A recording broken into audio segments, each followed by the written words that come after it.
Who is Allah? Allah subhanahu wa ta'ala is the creator of the universe, the king of everyone, and the Lord of everything.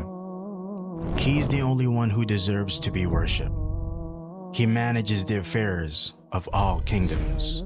He commands and forbids, creates and provides, gives life and death, raises and lowers people, alternates night and day, and alternates victory and defeat amongst nations, so that one nation rises and another falls.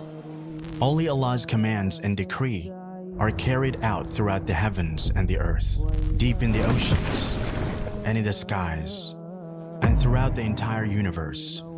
His knowledge encompasses all matters, accounting for each and every being and enveloping them with His mercy and wisdom. He hears all voices in their different languages and with their varied requests and pleas. One voice does not distract Him from hearing another, nor do their innumerable pleas confuse Him. The pleading of the needy beggars knocking at His door does not aggravate Him, nor do their questions annoy Him.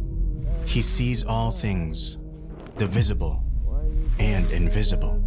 He sees the black ant crawling across a solid black rock in a pitch-dark night. No matters are hidden from Him, nor are secrets withheld from Him.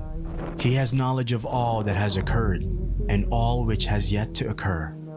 Everyone in the heavens and the earth beseech Him for their needs. Every day, He attends to His creation. He forgives sins, eases difficulties, and relieves distress. He mends the broken, enriches the poor, teaches the ignorant, guides the astray, directs the confused, and helps the desperate. He frees the captive, feeds the hungry, clothes the naked, and cures the sick.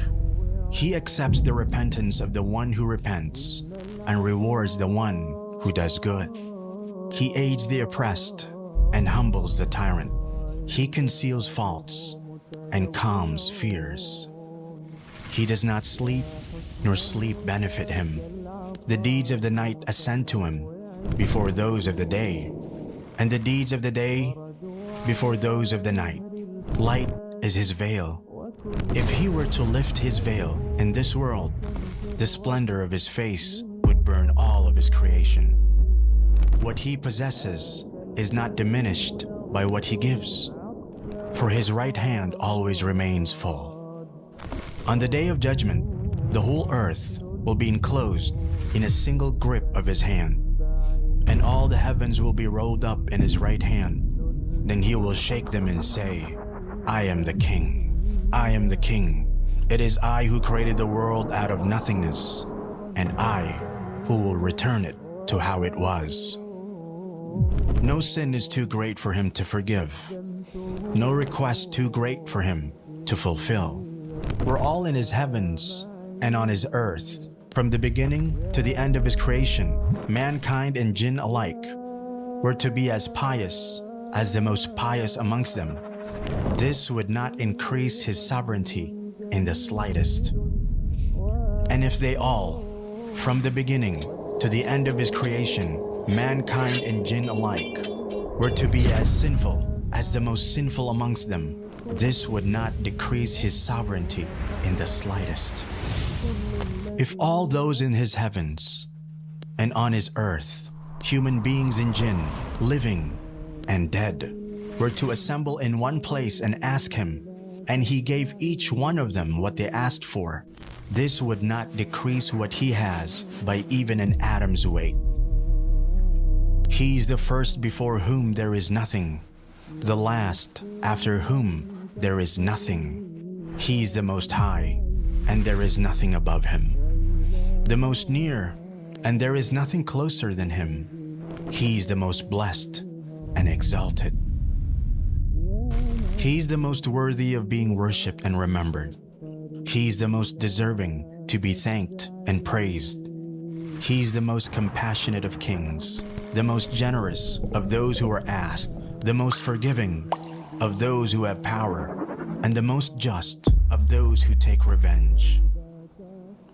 With his knowledge comes wisdom, with his might, his forgiveness, and with his withholding, his wisdom. None obeys him except by his permission. None sins except by his knowledge. When he's obeyed, he's appreciative. When disobeyed, he overlooks and forgives. His anger is always just.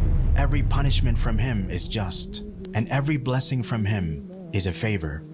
He is the closest witness and the nearest protector. He records the deeds and sets down the appointed times for all things. When he intends something to be, he only says it to be, and it is. He's the king who has no partner, the unique who has no rival, the perfect master who has no companion or child. He's the independent who has no helper. Everything will perish except his face. Every kingdom falls except his kingdom. Every grace except his has its limits. There is none like him.